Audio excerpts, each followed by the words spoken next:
Gusto ko lang kausapin si mama. Gusto ko lang thank you sa lahat ng nagawa niya para sa amin. Kasi katulad nga ng sabi ng kapatid ko, mula pagkabata, nandun na siya. Lagi kong never kong naramdaman na hindi niya kami mahal, na hindi niya kami naalala. Thank you mama, kasi lagi mo kaming inuwi ng popcorn. Kahit minsan makunat na. Lagi mo kaming inuuwian ng mga snacks, ng mga prutas, o kung ano makita mo sa alam mo, kung anong madaanan mo dun.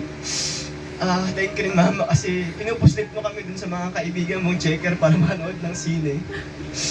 Thank you mama kasi tuwing nakikita mo ako dumadaan sa bahay mo noon, na papasok ng school, lagi mo akong tatawagin tapos ibigyan mo ako ng pambaon.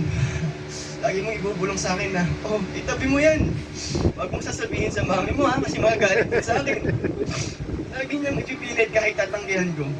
Ilalagay niya sa bulsa ko, o isisingin niya sa bag ko. Minsan magugulat na lang ako na yung binalik kong pera sa kanya, nasa loob pala ng bag ko.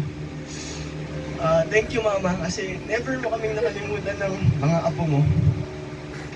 Laging, kahit itong mga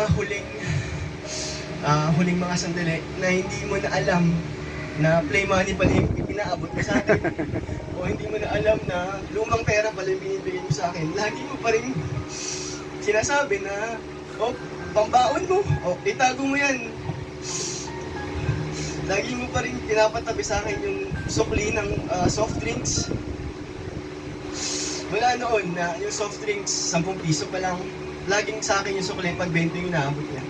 Hanggang sa ngayon na yung sukli sa soft drinks, 2 na lang o 3 na lang, binibigay pa rin niya sa akin. Kahit pilit kong tinatanggihan, ayaw niyang umalis ako, ayaw niyang pumayag na umalis ako nang hindi ko tinatago yung sukli. Thank you mama kasi lagi ka nandyan para sa amin.